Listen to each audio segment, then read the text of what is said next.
খাজা কুতুবউদ্দিন বখতিয়ার কাকি বলেন, হে আমার আত্মীয় স্বজন, হে আমার সন্তানেরা, হে আমার শাগরিদেরা, সবাই মনোযোগ দিয়া শুনো। আমি কুতুবউদ্দিন বখতিয়ার কাকি দুইটা ওসিয়ত করে যাইতেছি। কয়টা? দুইটা ওসিয়ত করে যাইতেছি। আমার যখন মৃত্যু হয়ে যাবে তোমরা দুইটা ওসিয়ত পূরণ করবা।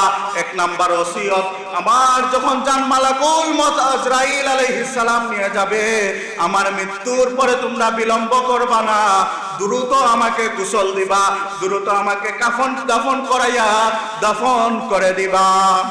কি শর্ত? আমার যখন মৃত্যু হয়ে যাবে বিলম্ব করবা না, যত দ্রুত সম্ভব আমাকে গোসল করাইয়া প্রস্তুতি গ্রহণ করে দাফন করে দিবা। এক নাম্বার ওসিয়ত। দুই নাম্বার ওসিয়ত হচ্ছে, আমার যখন মৃত্যু চলে আসবে, আমি যখন মৃত্যুর মুখে পতিত হব, মৃত্যুর পরে আমার জানাজা যেমন তেমন লোককে দিয়া পড়াইবা না, আমার জানাজা কোনো শাইখুল হাদিসকে দিয়া পড়াইবা না, আমার জানাজা কোনো মুফতি মুহাদ্দিসকে দিয়া পড়াইবা না, আমার জানাজা কোনো আল্লাহর ওলিকে দিয়া পড়াইবা না, আমার জানাজার নামাজ এমন ব্যক্তিকে দিয়ে পড়াইবা যার মধ্যে 4টা গুণ পাওয়া যাবে। কয়টা? 4টা গুণ পাওয়া যাবে। তবে শুনে রাখো, এই 4 গুণ যদি কারোর মধ্যে না পাওয়া যায়, এমন মানুষ যদি তোমরা খুঁজে না পাও, তাহলে আমি কুতুবউদ্দিন বখতিয়ার কাকির জানাজা পড়ার দরকার নাই। আমি কুতুবউদ্দিন বখতিয়ার কাকিকে বিনা জানাজায় তোমরা মাদফুন করে দিবা। কয়টা শর্ত? দুইটা। আমার মৃত্যুর পরে বিলম্ব করবা না, আর আমার মৃত্যুর পরে যেমন তেমন লোককে দিয়ে আমার জানাজা পড়াইবা না। যে ব্যক্তির মধ্যে 4টা শর্ত পাওয়া যাবে, ওই ব্যক্তিকে দিয়ে জানাজা পড়াইবা। এই ব্যক্তিকে যদি না পাওয়া যায়, আমার জানাজার প্রয়োজন নাই, বিনা জানাজায় আমাকে মাদফুন করে দিবে। অনেক শক্ত করে বলছেন। ঠিক কিছুদিন পরে মাইকের মধ্যে আওয়াজ আসলো, ইন্না লিল্লাহি ওয়া ইন্না ইলাইহি রাজিউন। খাজা কুতুবউদ্দিন বখতিয়ার কাকি এই জমিনের মধ্যে আর নাই। খাজা কুতুবউদ্দিন বখতিয়ার কাকি দুনিয়া থেকে চলে গেছেন। এই সংবাদ যখন আসলো, সারা ভারত মহাদেশের মধ্যে সমস্ত উলামায়ে কেরাম আসতে শুরু করলেন। সারা দেশ থেকে, প্রত্যন্ত অঞ্চল থেকে মানুষ চলে আসতেছেন। আল্লাহর ওলি খাজা কুতুবউদ্দিন বখতিয়ার কাকি মারা গেছেন। কে মারা গেছেন? এই জমিনের মধ্যে খাজা কুতুবউদ্দিন বখতিয়ার কাকির জানাজা আমরা দেখি নাই, কিন্তু অনেক মানুষ আছে যারা শাইখুল হাদিস আল্লামা আজিজুল হক রহমাতুল্লাহি আলাইহির জানাজা দেখেছেন। অনেক মানুষ আছেন মুফতি আমিনী রহমাতুল্লাহি আলাইহির জানাজা দেখেছেন। আমাদের সিলেটের অনেক মানুষ আছেন প্রিন্সিপাল হাবিবুর রহমানের জানাজা দেখেছেন, মুফতি আবুল কালাম জাকারিয়া রহমাতুল্লাহি আলাইহির জানাজা দেখেছেন। ওই সমস্ত মানুষের জানাজা পড়ার জন্য দেশের প্রত্যন্ত অঞ্চল থেকে মানুষ চলে আসে। মানুষকে বলা লাগে না জানাজার মধ্যে আসো, মানুষ মনে করে এমন আল্লাহর ওলির যদি জানাজায় শরীক হতে পারি, এটা আমাদের জন্য সৌভাগ্যের বিষয় হয়ে যাবে। জানাজার ফজিলত আছে কি নাই? কোন মানুষ যদি জানাজার নামাজে উপস্থিত হয়, তাহলে তাকে 1 কিরাত পরিমাণ সওয়াব দান করা হয়। কি পরিমাণ?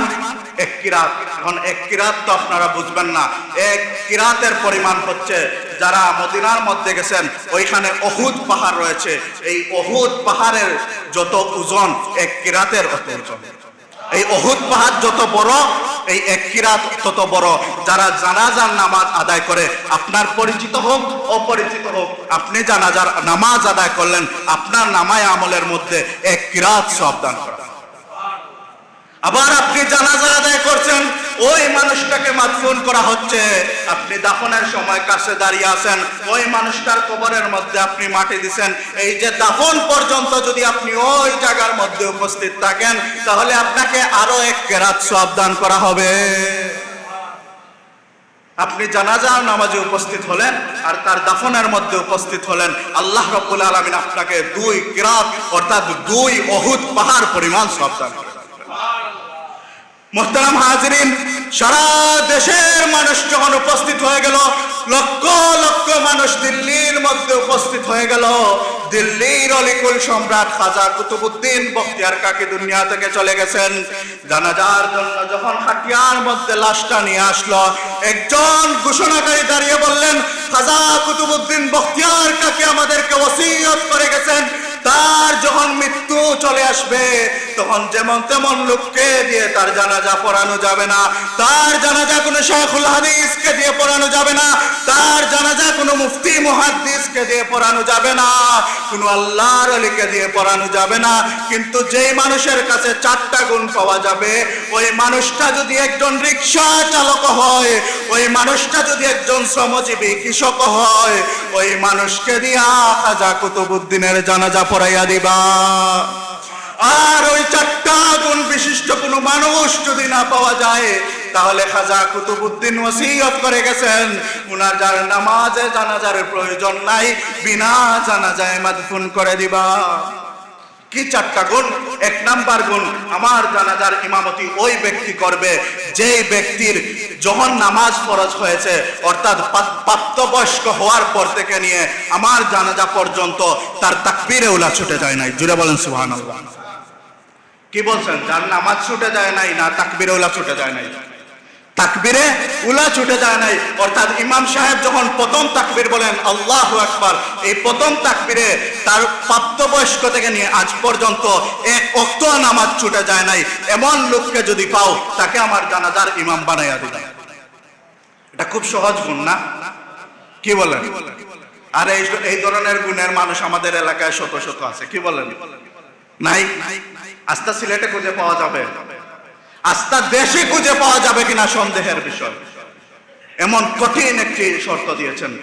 2 নাম্বার শর্ত, আমার জানাজার নামাজ পড়াবে যেই ব্যক্তি, এই ব্যক্তির মধ্যে গুণ দেখা যাবে ওই ব্যক্তি কখনো তাহাজ্জুদের নামাজ কাজা করে নাই। কি করে নাই? তাহাজ্জুদের নামাজ বাদ দেয়া তো দূরের কথা, মানে আজকে টাইম চলে গেছে আমি প্রত্যেক দিন পড়ি, আজকে আমি কাজা করে ফেলি, না না, তার প্রাপ্তবয়স্ক হওয়ার পর থেকে নিয়ে কখনো তাহাজ্জুদের নামাজ কাজা হয়ে যায় নাই, এমন মানুষ যদি পাও তাহলে তাকে আমার জানাজার ইমাম বানাইয়া দিবা। আর যদি এমন মানুষ না পাও তাহলে আমাকে বিনা জানাজায় মাদফুন করে দিবা। অনেক সহজ শর্ত। কি বলেন? 3 নাম্বার শর্ত, আমার জানাজার নামাজ পড়ানোর জন্য যেই ব্যক্তিকে নির্বাচিত করবা, ওই ব্যক্তির মধ্যে 3 নাম্বার গুণ থাকতে হবে, ওই ব্যক্তি প্রাপ্তবয়স্ক হওয়া থেকে নিয়ে আজকে পর্যন্ত কখনো আসরের 4 রাকাত সুন্নত ছুটে যায় না। সুবহানাল্লাহ।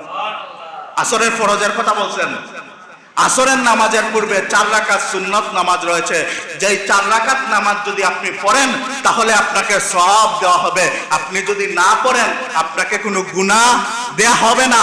অর্থাৎ ঐচ্ছিক নামাজ আপনি মাঝে মাঝে পড়বেন, কখনো আপনার সময় কম হলে আপনি না পড়লেও চলবে। কিন্তু খাজা কুতুবউদ্দিন বখতিয়ার কাকি বললেন, আমার জানাজা পড়ানোর জন্য এমন লোককে নির্বাচিত করবা যার 3 নাম্বার গুণ হবে যে প্রাপ্তবয়স্ক হওয়া থেকে নিয়ে আজ পর্যন্ত যার আসরের সুন্নত ছুটে যায় নাই। 4 নাম্বার গুণ, আমার জানাজার ইমাম ওই ব্যক্তিকে বানাইবা যেই ব্যক্তিটা প্রাপ্তবয়স্ক হওয়া থেকে নিয়ে আজ পর্যন্ত কোনো বেগানা নারীর দিকে তাকায় নাই, এমন মানুষকে যদি পাও তাহলে আমি কুতুবউদ্দিন বখতিয়ার কাকে লাশের সামনে দাঁড় করাইয়া দিবা। আর যদি এই গুণটা না পাও আমি কুতুবউদ্দিনকে বিনা জানাজায় মাদফুন করে দিবা।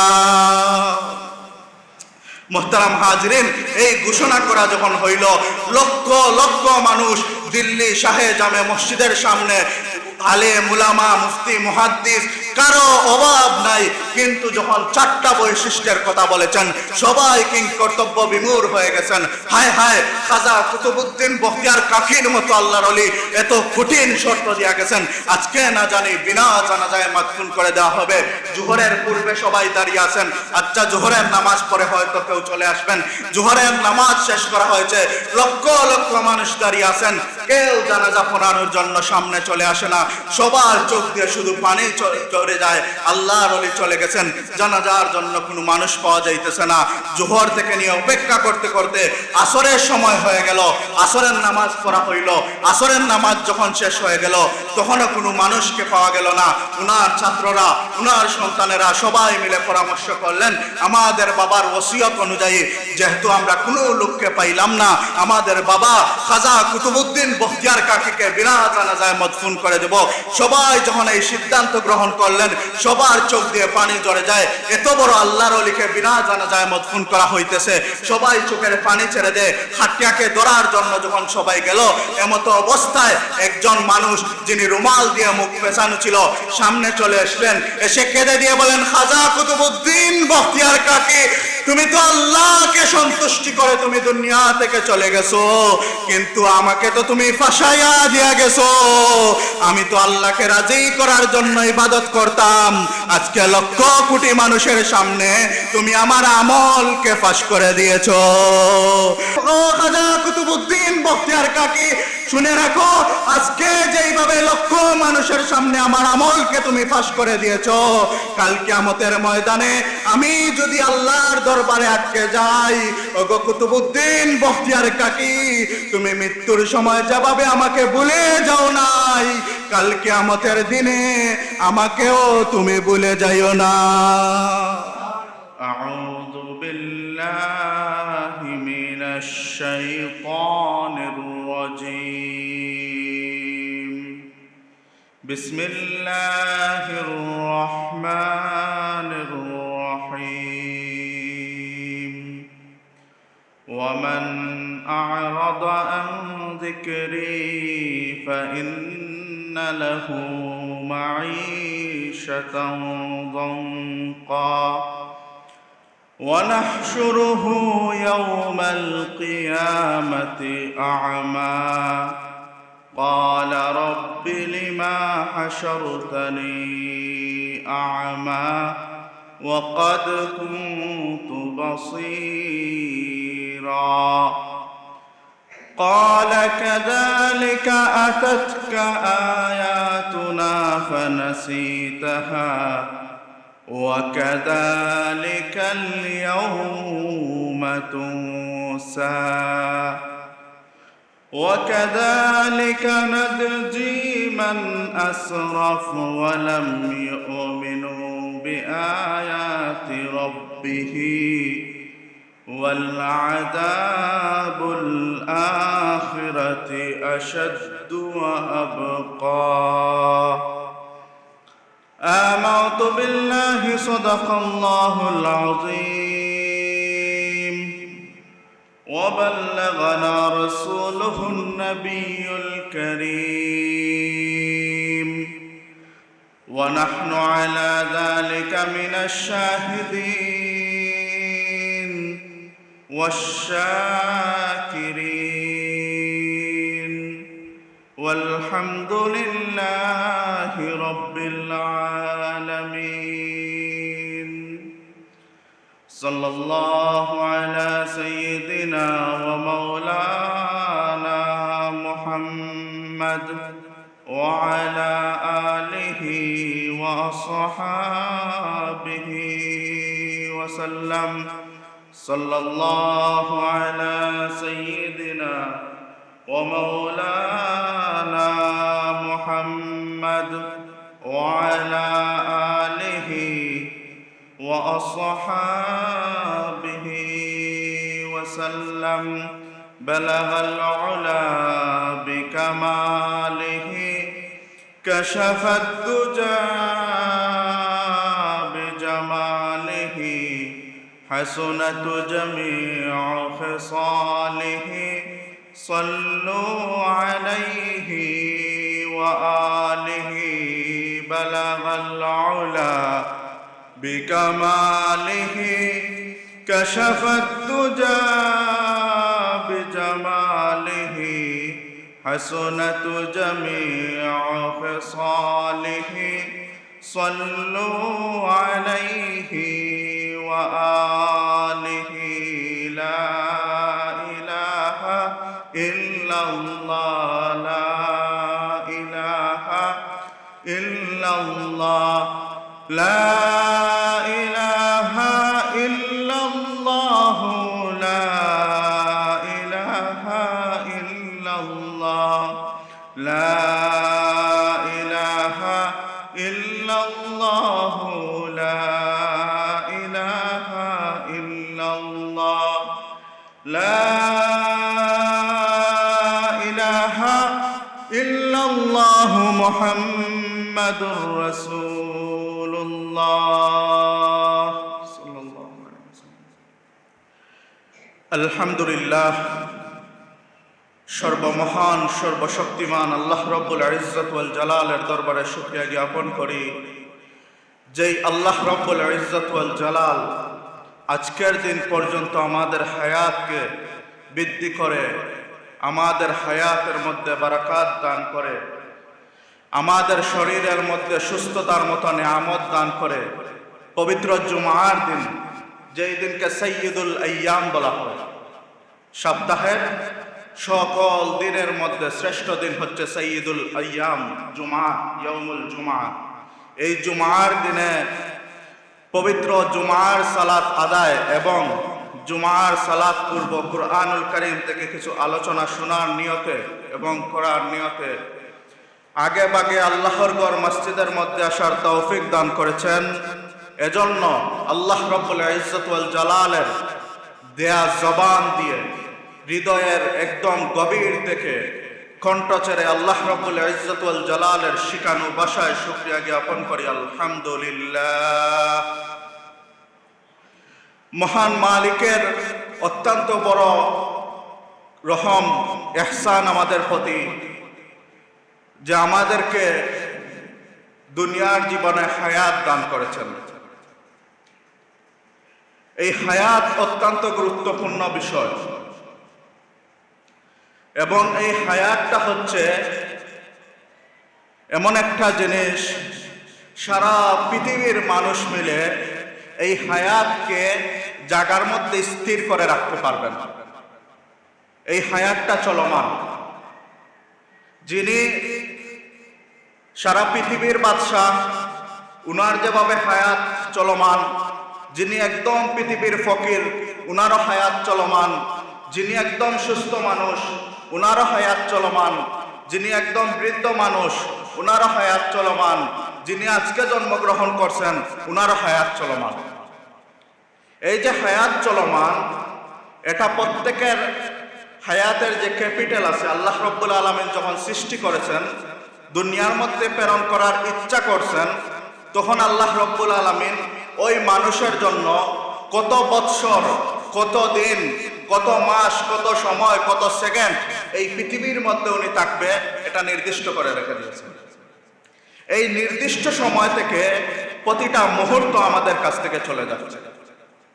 এজন্য আল্লাহ রব্বুল আলামিন কুরআনুল কারীমের 103 নম্বর সূরা আসরের মধ্যে বলেছেন, ওয়াল আসর ইন্নাল ইনসানা লাফি খুসর। সময়ের শপথ, সমস্ত মানুষ ক্ষতির মধ্যে, সমস্ত মানুষ ক্ষতির মধ্যে। কারণ হচ্ছে এই যে মানুষ, সব মানুষের শুধু ক্যাপিটাল কমতেছে, হায়াত কমতেছে। আমরা বরফের চাকাকে যদি রাখি একটি পাত্রের মধ্যে, তাহলে দেখব যে সেকেন্ডে সেকেন্ডে ওই বরফের চাকাটা ক্ষয় হচ্ছে, বরফটা গলে যাচ্ছে। এটা আমরা দেখতে পাই। আমরা দ্রুত বলি এটাকে ফ্রিজে সংরক্ষণ করার জন্য। তো বরফ ফ্রিজে সংরক্ষণ করে এটাকে রাখা গেলেও মানুষের হায়াত কোথাও সংরক্ষণ করে রাখা যায় না। তো এই হায়াতকে যদি কেউ কাজের মধ্যে লাগায়, তখন ওই কাজটা তার জন্য ক্ষতির কারণ হবে না। যেমন এখন যারা জুমার সালাত আদায় করার জন্য মসজিদের মধ্যে আসছেন, এই যে সময়টা যাবে, যতক্ষণ মসজিদের মধ্যে থাকবেন, এই সময় ক্ষতির মধ্যে পড়বে না। এর বাহিরে যত মানুষ ঘুমের মধ্যে আছেন, এটাও ক্ষতির মধ্যে। যত মানুষ রেস্টের মধ্যে আছেন, কথা বলার মধ্যে আসছেন, সব কিছু ক্ষতির মধ্যে। এজন্য আল্লাহ রাব্বুল আলামিন বলেন, ইন্নাল ইনসানা লাফি খুসর, নিশ্চয় সমস্ত মানুষ ক্ষতির মধ্যে। তো আল্লাহ রাব্বুল আলামিন আমাদের হায়াত থেকে এই গুরুত্বপূর্ণ সময়টা কুরআনের আলোচনা শোনার জন্য আসার তৌফিক দান করেছেন। এটা আল্লাহ রাব্বুল আলামিন আমাদেরকে বিশেষ নিয়ামত দান করেছেন। এজন্য আবার শুকরিয়া আদায় করি, আলহামদুলিল্লাহ। আল্লাহর শুকরিয়া আদায় করলে লস আছে? লস নাই। যত বেশি শুকরিয়া আদায় করা হবে, আল্লাহ রাব্বুল আলামিন তত বেশি নিয়ামত দান করবেন। আর মানুষ যত নাশুকরি করবে, আল্লাহ রাব্বুল আলামিন তাকে আরো তত আযাবের মধ্যে নিমজ্জিত করবেন। এজন্য দেখবেন আমাদের সমাজে কিছু মানুষ আছে খুবই অভাবী, অভাব অনটনের মধ্যে, কিন্তু অভাবটা আর যায় না। কেন অভাবটা যায় না? খেয়াল করলে দেখবেন কথার সাথে বলে যে আল্লাহ শুধু বিপদের জন্য আমাকেই বেছে নেয়, আল্লাহকে আর মানুষকে দেয় না। সবার ভাগ্য পরিবর্তন হয়, আমাদের ভাগ্য পরিবর্তন হয় না। এই যে আল্লাহ নাশুকরি করে, এজন্য তার উপর আল্লাহ তাআলা আরো আযাব দেবে। এজন্য যে অবস্থায় আছেন আল্লাহ রাব্বুল আলামিনের শুকরিয়া জ্ঞাপন করা উচিত। আল্লাহ রাব্বুল আলামিন দুনিয়ার মধ্যেও নিয়ামত দান করবেন এবং আখিরাতের মধ্যে মর্যাদা দান করবেন। মুহতারাম হাজরিন, আজকে অত্যন্ত দুঃখের সাথে বলতে হয়,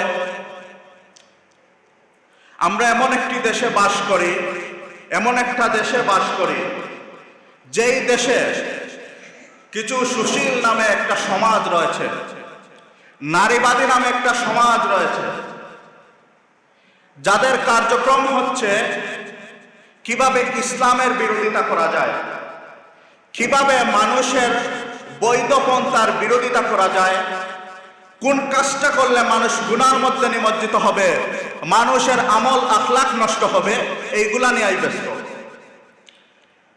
যদিও এই আলোচনাটা করার ইচ্ছা ছিল না, কিন্তু অত্যন্ত দুঃখের সাথে বলতে হয় কিছুদিন যাবৎ তথাকথিত বাল্যবিবাহ নিয়ে আমাদের সমাজের মধ্যে খুবই আলোচনা হচ্ছে। যারাই বাল্যবিবাহ নিয়ে আলোচনা করছেন বা এই আলোচনাকে সারগরম করে রেখেছেন, নারীদের শিশুদের অধিকার নিয়ে কথা বলতেছেন, উনারা নারীদের অধিকার নিয়ে খুবই সচেতন, শিশুদের অধিকার নিয়ে খুবই সচেতন। কিন্তু এই গত মাসের রিপোর্টের মধ্যে দেখলাম 57 জন নারী এবং শিশুকে ধর্ষণ করা হয়েছে। এই নারীবাদীরা, এই শিশুর শুভাকাঙ্ক্ষীরা এই 57 ধর্ষণের বিরুদ্ধে কোনো কথা বলতে আমি দেখি নাই। এই যে 57টা নারী ও শিশুকে ধর্ষণ করা হয়েছে, এর বাহিরেও আরো 2টা শূন্য যোগ করা যাবে, অর্থাৎ 5700 জনের বেশিও হবে। এক মাসে ধর্ষণ হচ্ছে অনিচ্ছায়, আর ইচ্ছাকৃতভাবে ছেলেমেয়েরা অবৈধ কাজের মধ্যে লিপ্ত। এটা তো আর নিউজে আসবে না। স্কুল কলেজের মধ্যে, ক্যাম্পাসের মধ্যে, বিভিন্ন জায়গায় অবৈধ কাজের মধ্যে লিপ্ত। এখন একজন মানুষ তথাকথিত বাল্য বিবাহ, অর্থাৎ 17-18 বছরে যদি বিবাহ করে, তখন তারা ধরে নেয় এটা শিশুর অধিকার লঙ্ঘন করা হয়েছে।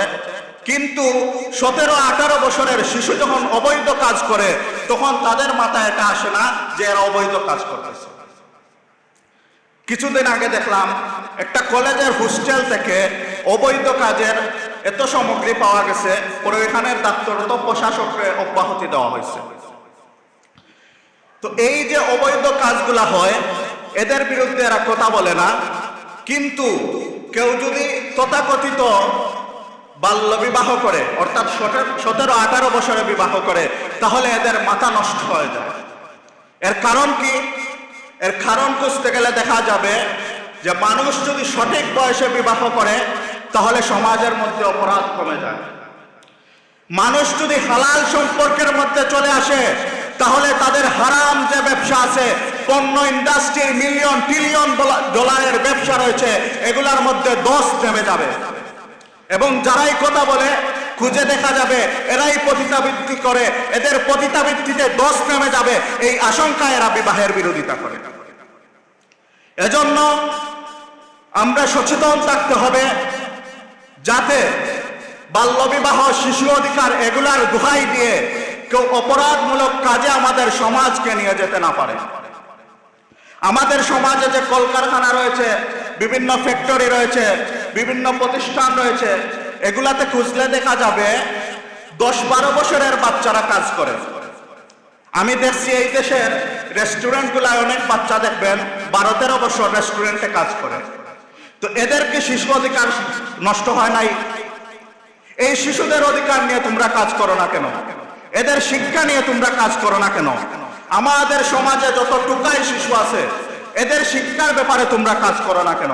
না, এগুলা করবে না, কারণ এগুলা করলে তো সমাজ উন্নত হয়ে যাবে।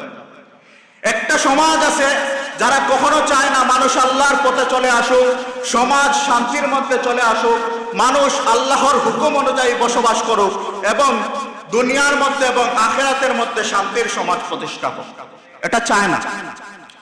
মুহতারাম হাজরিন, তো আল্লাহ রাব্বুল ইজ্জত ওয়াল জালাল মানুষ জাতিকে সৃষ্টি করেছেন। এই মানুষ জাতিকে আল্লাহ রাব্বুল আলামিন অন্য বস্তুর মতো সৃষ্টি করেন নাই। যেমন আল্লাহ রাব্বুল ইজ্জত ওয়াল জালাল এই পৃথিবী যখন সৃষ্টি করবেন, আল্লাহ বলছেন কুন, সাথে সাথে ফায়াকুন, এই পৃথিবী হয়ে গেছে। এই পৃথিবীর থেকে আরো অনেক বড় বড় গ্রহ নক্ষত্র রয়েছে, যেগুলাকে আল্লাহ রাব্বুল আলামিন বলছেন কুন, সাথে সাথে ফায়াকুন, হয়ে গেছে। আসমানকে আল্লাহ বলছেন আসমান তুমি সৃষ্টি হও, সাথে সাথে আসমান সৃষ্টি হয়েছে। আল্লাহ বলছেন পাহাড় তুমি সৃষ্টি হও, সাথে সাথে পাহাড় সৃষ্টি হয়েছে। আল্লাহ সাগরকে বলছেন সাগর সৃষ্টি হও, সাথে সাথে সাগর সৃষ্টি হয়েছে। আল্লাহ সূর্যকে বলছেন সূর্য সৃষ্টি হও, সাথে সাথে সূর্য সৃষ্টি হয়েছে। আল্লাহ চাঁদকে বলছেন চাঁদ সৃষ্টি হও, সাথে সাথে চাঁদ সৃষ্টি হয়েছে। কিন্তু আল্লাহ রাব্বুল আলামিন মানুষ জাতিকে কুন বলে ফায়াকুন হইছেন এমন হয় নাই। আল্লাহ রাব্বুল আলামিন এই মানুষ জাতিকে অত্যন্ত আদর করে নিজ হাতে অত্যন্ত সুন্দর সুরতে সৃষ্টি করে। আল্লাহ রাব্বুল আলামিন বলেন লাকাদ খালাকনাল ইনসানা ফি আহসানি তাকওয়িম, নিশ্চয়ই নিশ্চয়ই আমি মানুষকে অত্যন্ত সুন্দর অবয়বে সৃষ্টি করেছি। জুড়ে বলেন সুবহানাল্লাহ। কি দিয়ে সৃষ্টি করছেন? আল্লাহ রাব্বুল আলামিন নিজ কুদরতি হাতে মানুষ সৃষ্টি করছেন। জুড়ে বলেন কি দিয়ে? নিজ কুদরতি হাত দিয়ে। বাকি পৃথিবীর সব কিছু আল্লাহ বলছেন কোন, সাথে সাথে হয়ে গেছে। তো এই যে আল্লাহ রাব্বুল আলামিন এত যত্ন করে মানুষকে সৃষ্টি করছেন, এরপরে আল্লাহ রাব্বুল আলামিন মানুষকে কোথায় পাঠাবেন? জান্নাতে এবং জাহান্নামে। তো আমরা শুনেছি পয়গম্বর সাইয়্যিদিনা মূসা আলাইহিস সালাম, ওনার একটা গুণ ছিল, উনি আল্লাহর সাথে কথা বলতেন। কি করতেন? কথা বলতেন। তো এই যে সৌভাগ্য ছিল, তো মূসা আলাইহিস সালাম কিউরিসিটি থেকে অনেক সময় অনেক কথা আল্লাহর কাছে বলতেন। ওনার মনে যেটা আসতো আল্লাহর সাথে বলতেন। তো আল্লাহ রাব্বুল আলামিন এগুলোর উত্তর দিতেন। সাইয়্যিদিনা মূসা আলাইহিস সালাম আল্লাহকে ডাক দিয়ে বলেন, ওগো মালিক, এই আসমান আপনি কোন বলে সৃষ্টি করেছেন, জমিন আপনি কোন বলে সৃষ্টি করেছেন, পাহাড় পর্বত সমুদ্র আপনি কোন বলে সৃষ্টি করেছেন, কিন্তু এই মানুষ জাতিকে আপনি কোন বলে সৃষ্টি করেন নাই। এই মানুষকে আপনি নিজ কুদরতি হাতে যত্ন করে সৃষ্টি করেছেন। ওগো মালিক, আপনি এত যত্ন করে মানুষকে সৃষ্টি করেছেন, ওই মানুষগুলাকে আপনি কিভাবে জাহান্নামের মধ্যে দিয়া দিবেন? আল্লাহ গো, আপনার এত যত্ন করা মানুষকে জাহান্নামে দিবেন, এতে কি আপনার কষ্ট হবে না? আল্লাহকে প্রশ্ন করে বসলেন, আল্লাহ আপনি কোন বলে মানুষ বানান নাই, নিজ কুদরতি হাতে বানাইছেন, এই মানুষগুলারে আপনি কেমনে জাহান্নামে দিবেন? আল্লাহ রাব্বুল আলামিন ডাক দিয়ে বলেন, ও আমার পয়গম্বর মূসা, তুমি শুনে রাখো, তুমি কি দেখো না জমিনের মধ্যে যারা কৃষক রয়েছে, ওই কৃষক সম্প্রদায় যখন চাষ করার সময় আসে, তখন জমিনের মধ্যে তারা ক্ষেত করে, ক্ষেতের কাজ করে।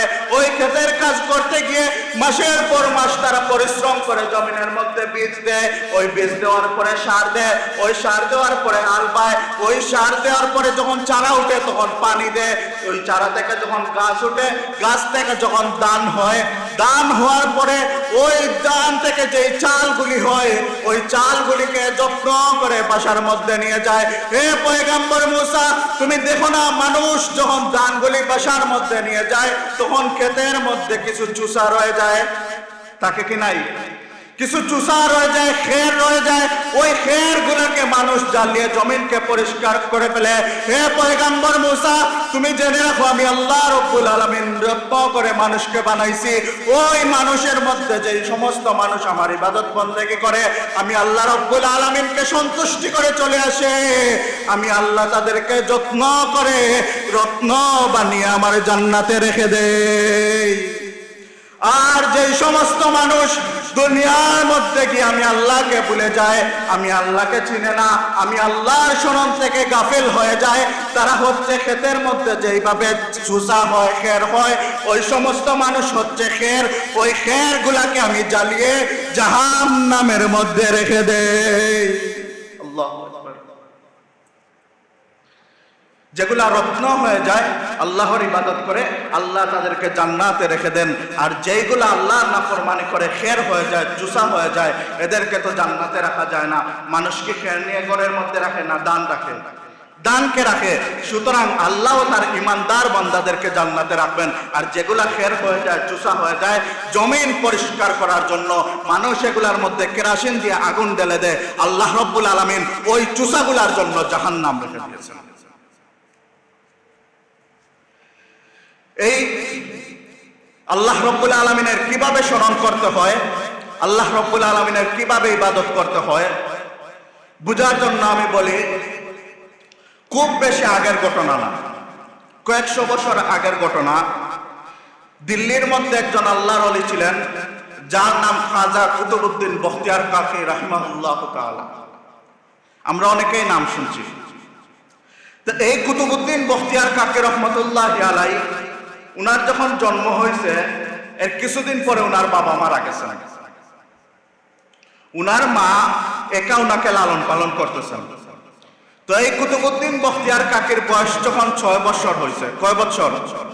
6 বছর, উনার মা উনাকে নিয়ে গেলেন একজন উস্তাদের কাছে। গিয়া বললেন, উস্তাদজি, আমার এই ছোট্ট বাচ্চাটাকে আপনি বিসমিল্লাহটা শিখাবেন। অর্থাৎ 6 বছরের একটা বাচ্চাকে প্রাথমিকভাবে মুখস্থ কিছু দোয়া দুরুদ এগুলা শেখানো হয়। যেমন আমাদের দেশে ছোট যে বাচ্চাগুলো আছে, প্রথমে সূরা ফাতিহা শেখানো হয়, এরপরে ছোট ছোট যে সূরাগুলি আছে ওইগুলা মুখস্থ করানো হয়। তো এই নিয়তে খাজা কুতুবউদ্দিন বখতিয়ার কাকি রহমতুল্লাহি আলাইহির মা উস্তাদের কাছে নিয়ে গেছেন, আমার সন্তানকে আপনি বিসমিল্লাহ শিক্ষা দেন, অর্থাৎ প্রাথমিক ইসলামের জ্ঞান কিছু শিক্ষা দেন। উস্তাদ যখন খাজা কুতুবউদ্দিন বখতিয়ার কাকিকে বসাইলেন, বসাইয়া বললেন, বাবা তুমি পড়ো বিসমিল্লাহির রহমানির রহিম। যেই মাত্র উস্তাদ বললেন, বাবা তুমি পড়ো বিসমিল্লাহির রহমানির রহিম, খাজা কুতুবউদ্দিন বখতিয়ার কাকি পড়া শুরু করলেন, বিসমিল্লাহির রহমানির রহিম, আলহামদুলিল্লাহি রাব্বিল আলামিন, আর রহমানির রহিম, মালিক ইয়াউমিদ্দিন, ওয়ালাদ-দাল্লিন, আমিন। সূরা ফাতিহা শেষ করলেন, এরপরে আবার শুরু করলেন, আলিফ লাম মিম, যালিকাল কিতাবু লা রাইবা ফিহি। এইভাবে সূরা বাকারা শেষ করলেন, এরপরে আবার শুরু করলেন, আলিফ লাম মিম, আল্লাহু লা ইলাহা ইল্লাহু আল হাইয়ুল কাইয়্যুম। সূরা আলে ইমরান শেষ করলেন, এরপরে আবার শুরু করলেন, ইয়া আইয়ুহান নাসুত্তাকু রাব্বাকুমুল্লাযী খালাকাকুম মিন নাফসিন ওয়াহিদা ওয়া খালাকা মিনহা যাওজাহা। এইভাবে সূরা নিসা শেষ করলেন। এইভাবে পড়তে পড়তে কুরআনুল কারীমের সূরা তাহা, মা আনজালনা আলাইকাল কুরআনা লিতাশকা ইল্লা তাযকিরাতাল লিমান ইয়াখশা। এইভাবে সূরা তাহা পড়তে পড়তে 17তম পারা শেষ করে ফেললেন। জোরে বলেন সুবহানাল্লাহ। উস্তাদ বললেন, তুমি বিসমিল্লাহ পড়ো। কি পড়ো? বিসমিল্লাহ পড়ো।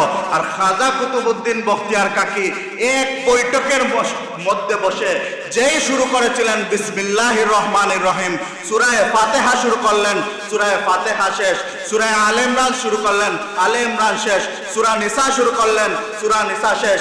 এইভাবে একটা একটা করে 17তম পারা শেষ করে ফেললেন। জুড়ে বলেন সুবহানাল্লাহ। উস্তাদ অবাক হয়ে গেলেন। খাজা কুতুবউদ্দিন বখতিয়ার কাকির মাকে ডাক দিয়ে বললেন, ওগো মা, আপনি কি আমার সাথে ঠাট্টা করার জন্য আপনার ছেলেকে নিয়ে আসছেন? আপনি বলেছেন আপনার ছেলেকে বিসমিল্লাহ শিক্ষা দেওয়ার জন্য। আমি যেই মাত্র আপনার সন্তানকে বলেছি বিসমিল্লাহ পড়ার জন্য, আপনার ছেলে যেই মাত্র বিসমিল্লাহ শুরু করেছে আর কোথাও থামে নাই, এক বৈঠকের মধ্যে 17 পারা তিলাওয়াত করে ফেলেছে। খাজা কুতুবউদ্দিন বখতিয়ার কাকি রহমতুল্লাহি আলাইহির মা বলেন, না, এর আগে তো আমি আমার সন্তানকে কোনো কিছু শিক্ষা দেই না। উস্তাদ ডাক দিয়ে বলেন, বাবা বলো তুমি কোথায় থেকে শিক্ষা গ্রহণ করেছো? কুতুবউদ্দিন বখতিয়ার কাকি ডাক দিয়ে বলেন, উস্তাদ আমি আমার মায়ের কাছ থেকে শিক্ষা গ্রহণ করেছি। মা দাঁড়ানো, মা বলে, তুমি মিথ্যা বলো না, তোমাকে তো আমি পড়াই নাই, তোমাকে তো আমি শিখাই নাই, তুমি কেমনে শিক্ষা গ্রহণ করেছ? তখন খাজা কুতুবউদ্দিন বখতিয়ার কাকি রহমাতুল্লাহি আলাইহি বলেন, ওগো মা, আমি যখন ছোট সন্তান ছিলাম, আপনার কোলের মধ্যে ছিলাম, আমাকে নিয়ে আপনি কোনো কাজ করতে পারতেন না, আমাকে সারাদিন নিয়ে বসে থাকতে হইতো। এমতো অবস্থায় আপনি আমাকে কুলে নিতেন, আপনি আমাকে দুগ্ধ পান করাইতেন, আপনি সাথে সাথে কুরআনুল কারীম তিলাওয়াত করতেন। আমি যখন কিছু বড় হইলাম, আপনি যখন রান্না বাড়া করেন, আপনি কোরআনের তিলাওয়াত করেন, আপনি যখন বাসার কাজ করেন, আপনি কোরআনের তিলাওয়াত করেন। এইভাবে গো মা, শুনতে শুনতে আমি কুরআনুল কারীমের 18 পারার হাফেজ হয়ে গেলাম। অসম্ভব কিছু। দেখবেন, আমি দেখছি অনেক ছোট্ট বাচ্চা আছে, 2 বছর বয়স, 2.5 বছর বয়স, কথা বলতে পারে না, কিন্তু সে সূরা ফাতিহা পড়ে ফেলে, আয়াতুল কুরসি পড়ে ফেলে। তখন অবাক হবেন যে বড় মানুষকে যদি আপনি আয়াতুল কুরসি পড়াইতে যান, দেখবেন অনেক কষ্ট হয়, পড়তে পারে না। কিন্তু যে শিশুটা কথা বলতে পারে না, সে আয়াতুল কুরসি কিভাবে মুখস্থ করলো? খবর নিয়ে দেখবেন ওই শিশুর মা অথবা বাবা রাত্রে পরে আয়াতুল কুরসি জুড়ে জুড়ে ওই বাচ্চার সামনে পড়ে, সকালে ওই বাচ্চার সামনে আয়াতুল কুরসি পড়ে, বাচ্চাকে শুনাইয়া সূরা ফাতিহা পড়ে। বাচ্চা যখন কান্না করে তখন তার মা তার সামনে তিলাওয়াত করে। ওই বাচ্চাগুলি শুনতে শুনতে দেখা যায় তার কথা এখনো স্পষ্ট হয় নাই, কিন্তু সে আয়াতুল কুরসির মতো লম্বা একটা সূরা বলে। অবাক হওয়ার কিছুই নাই। তো খাজা কুতুবউদ্দিন বখতিয়ার কাকি রহমতুল্লাহি আলাইহি, ওনার মা 18 পারার হাফেজা ছিলেন। উনি সন্তানকে নিয়ে অন্য কাজ করতে পারেন নাই, সন্তানকে লালন পালন করেন আর কুরআনের তিলাওয়াত করেন। মক্তবে নিয়ে গেছেন বাচ্চাকে বিসমিল্লাহ পড়ানোর জন্য। হুজুর বলছেন বিসমিল্লাহ পড়ো, বাচ্চা একসাথে 18 পারা তিলাওয়াত করে ফেলছে। আল্লাহু আকবার। মুহতারাম হাজরিন, এই কুতুবউদ্দিন বখতিয়ার কাকি রহমতুল্লাহি আলাইহি যখন মাদ্রাসা থেকে বাসায় আসতেন, আসার পরে বলতেন, আম্মা আমার ক্ষুধা লেগেছে, আমাকে খাবার দাও। তো ওনার মা কুতুবউদ্দিন বখতিয়ার কাকিকে খাবার না দিয়ে ঈমান কি জিনিস, ওই জিনিস শিক্ষা দেওয়ার জন্য নামাজের মুসল্লা দিয়ে বলতেন, বাবা এই নাম মুসল্লা, এই মুসল্লার মধ্যে দাঁড়িয়ে নামাজ পড়ে তোমার রবের কাছে খাবার চাও। কি করো? তোমার রবের কাছে খাবার চাও। খাজা কুতুবউদ্দিন বখতিয়ার কাকি মাত্র 7-8 বছর বয়স, নামাজে দাঁড়াইতেন, নামাজ পড়ে আল্লাহর কাছে মুনাজাত করতেন, আল্লাহ আমার ক্ষুধা লেগেছে, আমাকে খাবার দাও। উনি যখন দোয়ায় ব্যস্ত, তখন উনার মা রুটি বলে, রুটিগুলা রেডি করে উনার যায় নামাজের কাছে। ঈমান শিখানো হচ্ছে। তো ওইভাবে খাজা কুতুবউদ্দিন বখতিয়ার কাকি যখনই বাড়িতে আসেন, খাবার চান, উনার মা মুসল্লা দিয়ে বলেন, নামাজ পড়ো, আল্লাহর কাছে খাবার চাও, আল্লাহর কাছে রিজিক চাও। ওইভাবে উনি প্রত্যেক দিন নামাজ পড়েন, আল্লাহর কাছে রিজিক চান, আর উনার মা রুটি তৈরি করে উনার যায় নামাজের কাছে রেখে দেন। একদিন ঘটনাক্রমে খাজা কুতুবউদ্দিন বখতিয়ার কাকি মাদ্রাসা থেকে বাসায় চলে আসছেন, আর উনার মা একটা কাজে বাহিরে গেছেন, কিন্তু উনার কাজ শেষ হয় নাই, এবং এত দূরে গেছেন যে এসে পাবেন যে বাচ্চা অনেক আগে চলে আসছে। আপনাদের যাদের বাচ্চা আছে স্কুলে পড়ে, দেখবেন প্রত্যেক দিন একটা টাইমে বাচ্চাকে বাসায় নিয়ে আসেন। মাঝে মধ্যে এমন ঘটনা ঘটে যে আপনি একটা কাজে গেছেন, আপনার বাচ্চার স্কুল ছুটি হবে 12টায়, কিন্তু আপনি এমন জায়গায় গেছেন আপনি 1টার আগে স্কুলের কাছে আসতে পারবেন না। তখন আপনি অন্য কাউকে ফোন দিয়ে বলেন যে আমার বাচ্চাটাকে নিয়ে যাও, অথবা স্কুলে ফোন দিয়ে বলেন যে বাচ্চাটাকে আপনি রাখেন, আমি 1 ঘন্টা পরে আসবো। হয় কি হয় না? হয়। তো কুতুবউদ্দিন বখতিয়ার কাকি রহমতুল্লাহি আলাইহির মা ওইভাবে একটা কাজে গিয়ে উনি আর ফিরে আসতে পারতেছেন না। এমতো অবস্থায় উনি আল্লাহর কাছে হাত তুলেছেন, রব্বুল আলামিন, আমি আমার শিশু বাচ্চাকে দিন শিখানোর জন্য, ঈমান শিখানোর জন্য আমি বলি মুসল্লার মধ্যে দাঁড়াও, আল্লাহর কাছে রিজিক চাও, আর আমি রুটি তৈরি করে ওর যায় নামাজের মধ্যে রাখি।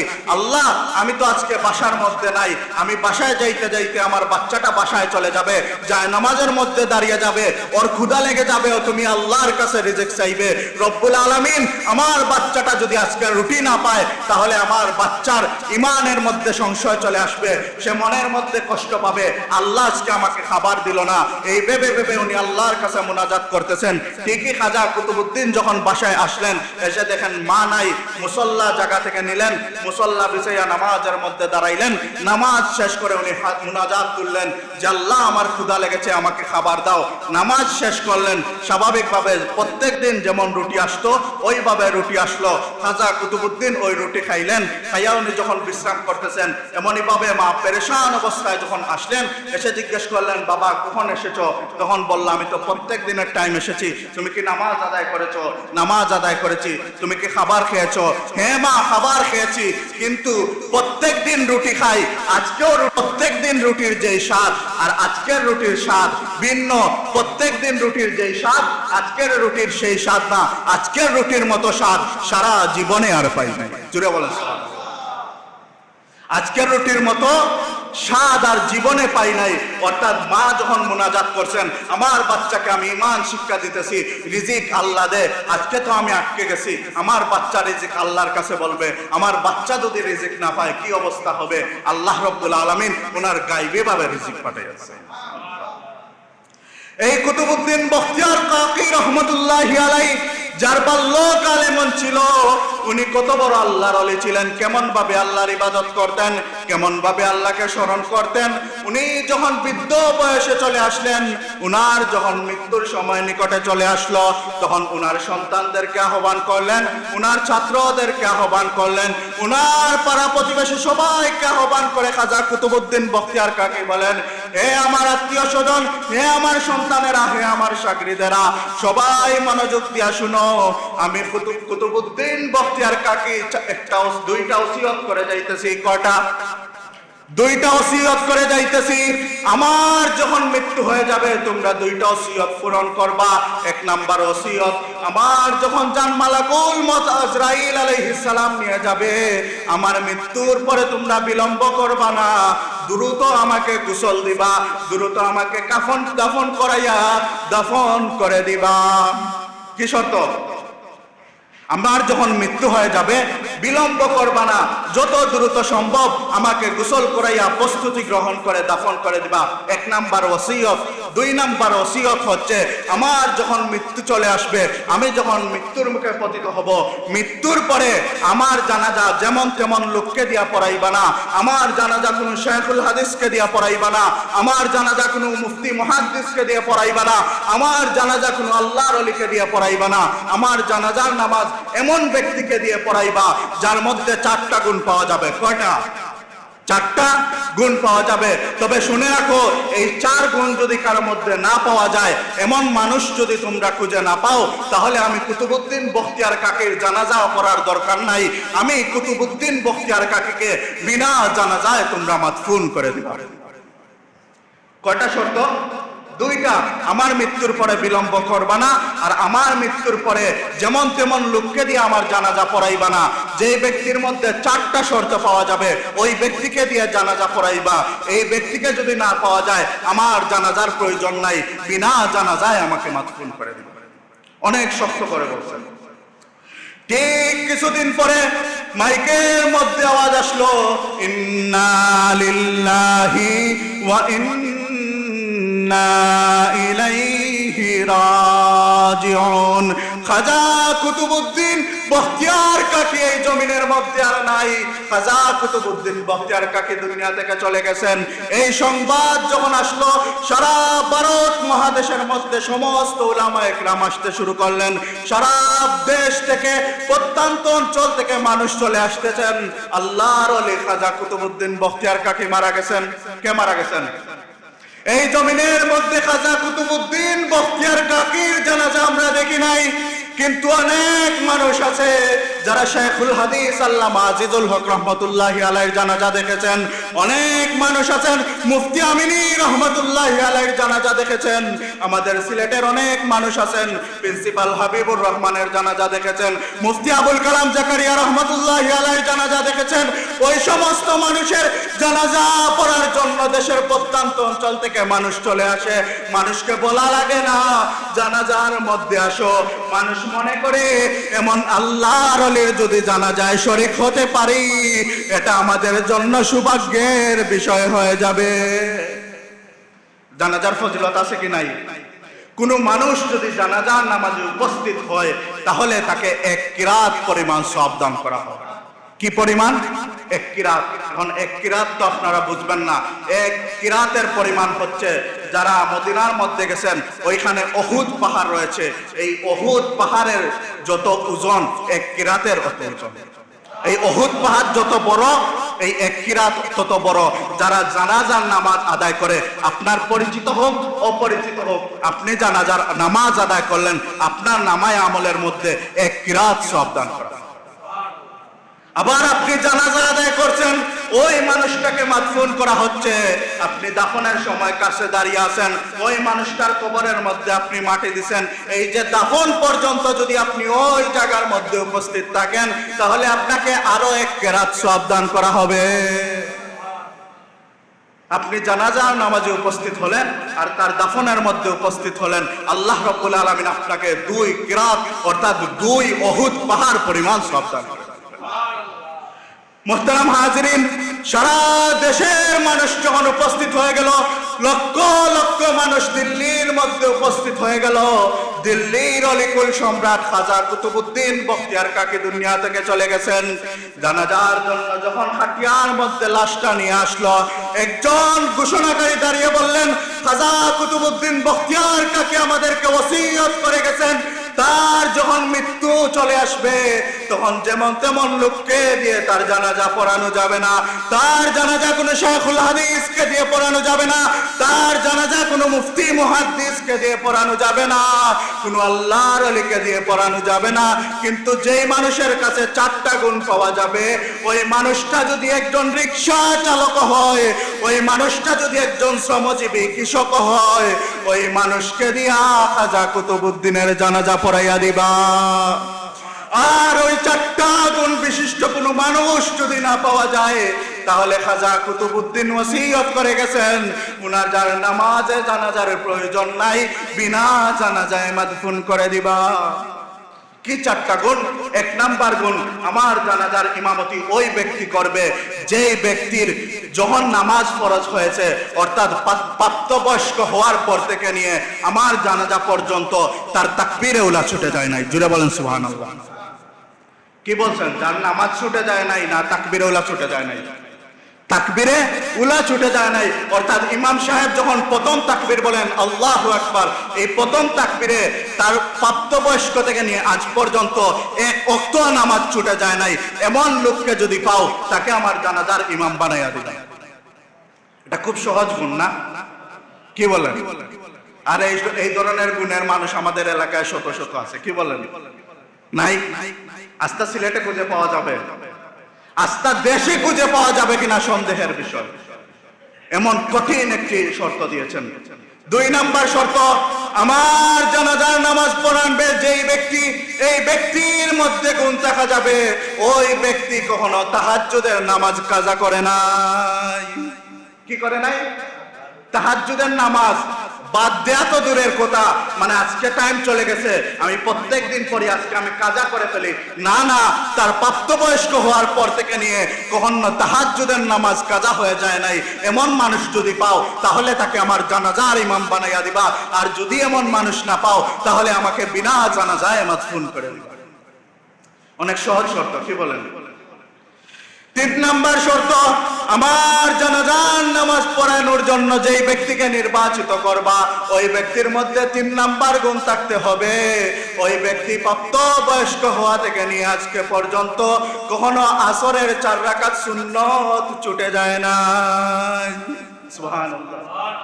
আসরের ফরজের কথা বলছেন, আসরের নামাজের পূর্বে 4 রাকাত সুন্নত নামাজ রয়েছে, যেই 4 রাকাত নামাজ যদি আপনি পড়েন তাহলে আপনাকে সওয়াব দেওয়া হবে, আপনি যদি না পড়েন আপনাকে কোনো গুনাহ দেয়া হবে না। অর্থাৎ ঐচ্ছিক নামাজ আপনি মাঝে মাঝে পড়বেন, কখনো আপনার সময় কম হলে আপনি না পড়লেও চলবে। কিন্তু খাজা কুতুবউদ্দিন বখতিয়ার কাকি বললেন, আমার জানাজা পড়ানোর জন্য এমন লোককে নির্বাচিত করবা যার 3 নাম্বার গুণ হবে যে প্রাপ্তবয়স্ক হওয়া থেকে নিয়ে আজ পর্যন্ত যার আসরের সুন্নত ছুটে যায় নাই। 4 নাম্বার গুণ, আমার জানাজার ইমাম ওই ব্যক্তিকে বানাইবা যেই ব্যক্তিটা প্রাপ্তবয়স্ক হওয়া থেকে নিয়ে আজ পর্যন্ত কোনো বেগানা নারীর দিকে তাকায় নাই, এমন মানুষকে যদি পাও, তাহলে আমি কুতুবউদ্দিন বখতিয়ার কাকে লাশের সামনে দাঁড় করাইয়া দিবা। আর যদি এই গুণটা না পাও, আমি কুতুবউদ্দিনকে বিনা জানাজায় মাদফুন করে দিবা। মুহতারাম হাজিরিন, এই ঘোষণা করা যখন হইল, লক্ষ লক্ষ মানুষ দিল্লি শাহে জামে মসজিদের সামনে আলেম উলামা মুফতি মুহাদ্দিস কারো অভাব নাই, কিন্তু যখন 4টা বৈশিষ্ট্যের কথা বলেছেন সবাই কিং কর্তব্য বিমূঢ় হয়ে গেছেন। হায় হায়, খাজা কুতুবউদ্দিন বখতিয়ার কাকির মতো আল্লাহর ওলি এত কঠিন শর্ত দিয়া গেছেন, আজকে না জানি বিনা জানাজায় মাদফুন করে দেওয়া হবে। জোহরের পূর্বে সবাই দাঁড়িয়ে আছেন, আচ্ছা জোহরের নামাজ পড়ে হয়তো কেউ চলে আসবেন। জোহরের নামাজ শেষ করা হয়েছে, লক্ষ লক্ষ মানুষ দাঁড়িয়ে আছেন, কেউ জানাজা পড়ানোর জন্য সামনে চলে আসে না। সবার চোখ দিয়ে শুধু পানি চলে যায়। আল্লাহর ওলি চলে গেছেন, জানাজার জন্য কোনো মানুষ পাওয়া যাইতেছে না। জোহর থেকে নিয়ে অপেক্ষা করতে করতে আসরের সময় হয়ে গেল, আসরের নামাজ পড়া হইল। আসরের নামাজ যখন শেষ হয়ে গেল তখনও কোনো মানুষকে পাওয়া গেল না। উনার ছাত্ররা, উনার সন্তানেরা সবাই মিলে পরামর্শ করলেন, আমাদের বাবার ওসিয়ত অনুযায়ী যেহেতু আমরা কোনো লোককে পাইলাম না, আমাদের বাবা খাজা কুতুবউদ্দিন বখতিয়ার কাকিকে বিনা জানাজায় মাদফুন করে দেব। সবাই যখন এই সিদ্ধান্ত গ্রহণ করলেন সবার চোখ দিয়ে পানি ঝরে যায়। এত বড় আল্লাহর ওলিকে বিনা জানাজায় মাদফুন করা হইতেছে, সবাই চোখের পানি ছেড়ে দেয়। খাটিয়াকে ধরার জন্য যখন সবাই গেল, এমতো অবস্থায় একজন মানুষ যিনি রুমাল দিয়ে মুখ পেছানো ছিল সামনে চলে আসলেন, এসে কেঁদে দিয়ে বলেন, খাজা কুতুবউদ্দিন বখতিয়ার কাকি, তুমি তো আল্লাহকে সন্তুষ্টি করে তুমি দুনিয়া থেকে চলে গেছো, কিন্তু আমাকে তো তুমি ফাঁসাইয়া দিয়া গেছো। আমি তো আল্লাহকে রাজি করার জন্য ইবাদত করতাম, আজকে লক্ষ কোটি মানুষের সামনে তুমি আমার আমলকে ফাঁস করে দিয়েছো। ও খাজা মঈনুদ্দিন, ও খাজা কুতুবউদ্দিন বখতিয়ার কাকি, শুনে রাখো, আজকে যেইভাবে লক্ষ মানুষের সামনে আমার আমলকে তুমি ফাঁস করে দিয়েছো, কাল কিয়ামতের ময়দানে আমি যদি আল্লাহর দরবারে আটকে যাই, ওগো কুতুবউদ্দিন বখতিয়ার কাকি, তুমি মৃত্যুর সময় যেভাবে আমাকে ভুলে যাও নাই, কাল কিয়ামতের দিনে আমাকেও তুমি ভুলে যাইও না। ডাক দিয়া বলেন, আমি তো আল্লাহর জন্য ইবাদত করতাম, সমস্ত মানুষ আমার ইবাদত জেনে গেল, তুমি মৃত্যুর সময় ওসিয়ত করছো, তার মানে তোমার কাছে এটা জানা ছিল। এমন লোক পৃথিবীর মধ্যে আছে। সুতরাং তুমি যখন আমার আমলকে ফাঁস করে দিয়েছো, মৃত্যুর সময় আমাকে ভুলে যাও নাই, কাল কিয়ামতের দিন আমাকে ভুলে যাইও না। সবাই অবাক হয়ে আছে, কে সেই মহান ব্যক্তি যার প্রাপ্ত বয়স্ক হওয়া থেকে নিয়ে তাকবীরে উলা ছুটে যায় নাই? কে ওই মহান ব্যক্তি যে প্রাপ্ত বয়স্ক হওয়া থেকে নিয়ে কখনো তাহাজ্জুদের নামাজ কাজা করা হয় নাই? কে সেই মহান ব্যক্তি যে কখনো আসরের সুন্নত ছেড়ে দেয় নাই? কে সেই মহান ব্যক্তি যে কখনো বেগানা নারীর দিকে তাকায় না? মুহতারাম হাজিরিন, সবাই যখন তাকিয়ে আছে, এমত অবস্থায় মুখ থেকে যখন রুমাল সরে যায়, সবাই তাকিয়ে দেখে উনি কোনো মাদ্রাসার শাইখুল হাদিস না, উনি কোনো মসজিদের ইমাম না, উনি কোনো মুফতি মুহাদ্দিস না, উনি হচ্ছেন তৎকালীন সময়ের বাদশাহ, তৎকালীন সময়ের প্রেসিডেন্ট সুলতান শামসুদ্দিন আলতামাস রহমতুল্লাহি আলাইহি। আল্লাহু আকবার। একজন দেশের প্রেসিডেন্ট হয়ে যিনি দেশকে পরিচালনা করেছেন, অথচ উনার কখনো তাকবীরে উলা ছুটে যায় নাই। আর আমরা এমন মানুষ, আমরা না দেশ চালাই, না একটা জেলা চালাই, না একটা ওয়ার্ড চালাই, আমাদের নামাজের খবরই নাই। তাকবীরে উলা তো দূরের কথা, আমরা তো নামাজই কাজা করি। কাজা কি? আমরা এমন মানুষ, নামাজ যে ছুটে যায় আমরা বলতেও পারি না। কি বলেন? কত রাকাত নামাজ, কত ওয়াক্ত নামাজ আমাদের জীবন থেকে চলে যায়। কাজা করা তো দূরের কথা, আমরা এগুলা হিসাবই রাখি না। ফরজ নামাজ ছুটে যায়, আমরা বলতে পারি না। এই সারা দেশের বাদশা থাকা অবস্থায় কখনো তাহাজ্জুদ কাজা হয় নাই। আমরা এমন মানুষ, আমরা ফজরের নামাজই পড়তে পারি না, কখনো আসরের সুন্নাত ছুটে যায় নাই। আমরা এমন মানুষ, আমরা আসরের নামাজই পড়তে পারি না, কখনো বেগানা নারীর দিকে তাকান নাই। আর আমরা তো বেগানা নারীর দিকে তাকানোর জন্য বাহিরে যাওয়া লাগে না, আমাদের ফোনই যথেষ্ট। কি কোন মুহতারাম হাজিরিন, একটা দেশ পরিচালনা করার পরেও এইভাবে আল্লাহ রাব্বুল আলামিনের ইবাদত করতেন। আর আমরা আজকে কেমন মুসলমান হয়ে গেলাম, আমরা ফরজ নামাজের জন্য সময় পাই নাই। এজন্য আমার তিলাওয়াতকৃত আয়াতের মধ্যে আল্লাহ রাব্বুল আলামিন বলেন, ওয়ামান আ'রাদা আন যিকরি ওয়ামান আ'রাদা আন যিকরি فإن له معيشة ضنقا ونحشره يوم القيامة أعمى قال رب لما حشرتني أعمى وقد كنت بصيرا قال كذلك أتتك آياتنا فنسيتها وكذلك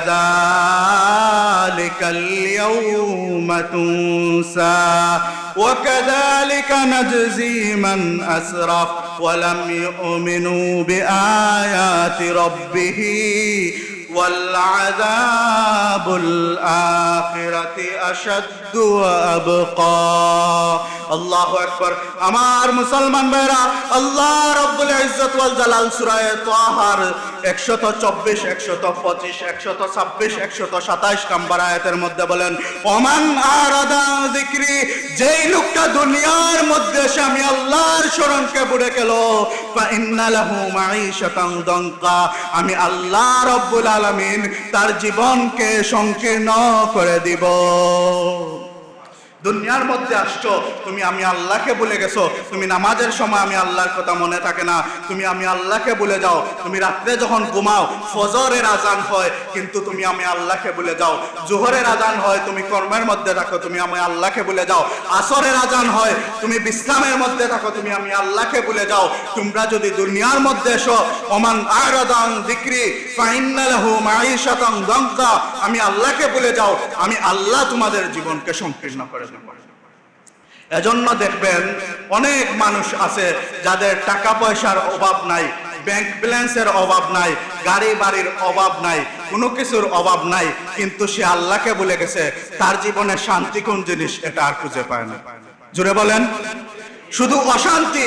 কেন অশান্তি? তোমার তো টাকার অভাব নাই, তোমার বাড়ি গাড়ির অভাব নাই, তোমার বিল্ডিং ব্যাংক ব্যালেন্স কিছুর অভাব নাই, তুমি কেন শান্তির মধ্যে থাকো? তুমি কেন শান্তি পাও না? কারণ আমার আল্লাহ বলেন, ফা ইন্না লাহু মাঈশাতান দানকা, আমি আল্লাহ তোমার জীবনকে সংকীর্ণ করে দিছি। তুমি শুধু পেরেশানির মতো দৌড়াইবা, দৌড়াইতে দৌড়াইতে দৌড়াইতে তুমি এক সময় দুনিয়া থেকে চলে যাইবা। এটা হচ্ছে দুনিয়ার মধ্যে শাস্তি।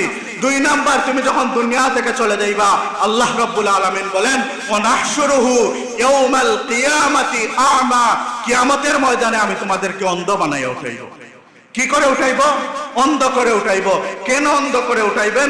তোমরা যে দুনিয়ায় আল্লাহর শরণ থেকে ভুলে গেছিলা, তখন তারা প্রশ্ন করবে, আল্লাহর কাছে প্রশ্ন ছুড়ে দিবে, ক্বালা রাব্বি লিমা হাশারতানি আ'মা, আজকে হাশরের ময়দানে আমাদেরকে কেন অন্ধ করে তোলা হয়েছে, আমাদেরকে কেন অন্ধ বানিয়ে দেওয়া হয়েছে? ওয়াকাদ কুনতু বাসীরা, অথচ দুনিয়াতে তো আমরা চোখ দিয়ে দেখতে পাইতাম। প্রশ্ন করবে, আল্লাহ দুনিয়াতে তো আমরা চোখ দিয়ে দেখছি, এখন হঠাৎ আমাদের চোখ কেন নাই হলো? আল্লাহ রাব্বুল আলামিন তাদের জবাব দিবে, ক্বালা কাযালিকা আতাতকা আয়াতুনা ফানাসিতাহা ওয়া কাযালিকাল আল-ইয়াউমা তুনসা, দুনিয়ার মধ্যে এসে তোমরা যেমন আমি আল্লাহকে ভুলে গেছো, আমি আল্লাহ নিদর্শন দিয়েছি, আমি আল্লাহ তোমাদেরকে সতর্ক করেছি, আমি আল্লাহ তোমাদের কাছে কোরআন পাঠিয়েছি, কোরআন থেকে তোমাদেরকে সতর্ক করা হয়েছে, কিন্তু তোমরা সতর্ক হও নাই, কোরআন তোমরা দেখো নাই, তোমরা কান দিয়ে শোনো নাই। ওয়া কাযালিকা আল-ইয়াউমা তুনসা, আজকের দিন আমি আল্লাহ রাব্বুল আলামিন এই শাস্তি তোমাদের জন্য রেখে দিয়েছি। এরপরে বলতেছে, ওয়া কাযালিকা নাজজি মান আসরাফ, যারা অতিরিক্ত সীমা লঙ্ঘন করে, আল্লাহকে ভুলে যায়, বারবার আল্লাহকে ভুলে যায়, আল্লাহ রাব্বুল আলামিন বলেন তাদের জন্য নাজজি, এটাই প্রতিদান। এরপরে আল্লাহ রাব্বুল আলামিন বলেন, ওয়াল আযাবুল আখিরাতু আশাদ্দু ওয়া আবকা, শুধু তাদেরকে অন্ধ বানাইয়া উঠাইলাম এটাই শাস্তি না, শেষ যে শাস্তি হবে, ওয়াল আযাবুল আখিরাত, পরকালের শাস্তি, আশাদ্দু, অত্যন্ত কঠিন, ওয়া আবকা, চিরস্থায়ী। আল্লাহ রাব্বুল আলামিন দুনিয়ার মধ্যে এসে যারা আল্লাহকে ভুলে যায়, আল্লাহ তিনটা শাস্তির কথা উল্লেখ করছেন। কয়টা শাস্তি? তিনটা শাস্তি। দুনিয়ার মধ্যে কি করবেন? দুনিয়াকে সংকীর্ণ করে দিবেন। কি করে দিবেন? ফা ইন্না লাহু মাঈশাতান দানকা, দুনিয়াটা সংকীর্ণ হয়ে যাবে। মরার পরে কি করবেন? কিয়ামতের ময়দানে অন্ধ বানাইয়া উঠাইবেন। ক্বালা রাব্বি লিমা হাশারতানি আ'মা ওয়া ক্বাদ কুনতু বাসীরা, আল্লাহ আমরা তো চোখ দিয়ে তুলতাম, কেন আমাদেরকে অন্ধ বানাইয়া তোলা হইল? শেষ যে শাস্তি, এটা হচ্ছে পরকালের শাস্তি, অত্যন্ত কঠিন, আর এটা 10 বছর পরে শেষ হয়ে যাবে। কি বলেন? কয় বছর পরে শেষ হবে? 50 বছর, 1000 বছর, ওয়াল আযাবুল আখিরাতি আশাদ্দু আবকা, এটা কিয়ামত পর্যন্ত। কিয়ামত তো আর তখন নাই, এটার আর কোনো শেষ নাই, এটার আর কি নাই, শেষ নাই। এজন্য মুহতারাম হাজিরিন, এই আয়াত তিলাওয়াত করার উদ্দেশ্য হচ্ছে সুলতান শামসুদ্দিন আলতামাস রহমাতুল্লাহি আলাইহি দেশের প্রেসিডেন্ট হওয়ার পরেও উনার কখনো তাকবীরে উলা ছুটে যায় নাই, কখনো তাহাজ্জুদ কাজা হয় নাই, আসরের সুন্নাত ছুটে যায় নাই, বেগানা নারীর দিকে তাকান নাই। আর আমরা কোন রাষ্ট্রের প্রেসিডেন্ট না, কিন্তু আমরা নামাজ পড়ি না। এই দৃষ্টান্তটা এজন্যই দিলাম যে আল্লাহকে আমরা যদি স্মরণ রাখি তাহলে আমরা আল্লাহকে ভুলে যাব না, নামাজ ভুলে যাব না। আর আমরা যদি আল্লাহকে ভুলে যাই, আল্লাহর নিদর্শন ভুলে যাই, নামাজ থেকে দূরে সরে যাই, আল্লাহ রাব্বুল আলামিন যে 3টা শাস্তির কথা রাখছেন, এই 3টা শাস্তির মুখোমুখি হতে হবে। এবং আল্লাহর যে কথাগুলি, এগুলা কি মিথ্যা হয়? গত জুমায় বলেছিলাম ইন্না ওয়াদাল্লাহি হাক্কুন, আল্লাহর প্রতিশ্রুতি কখনো মিথ্যা হতে পারে না। এজন্য আল্লাহ রাব্বুল আলামিন আমাদেরকে তার স্মরণকৃত বান্দাদের অন্তর্ভুক্ত করুন। সকলে বলুন আমিন।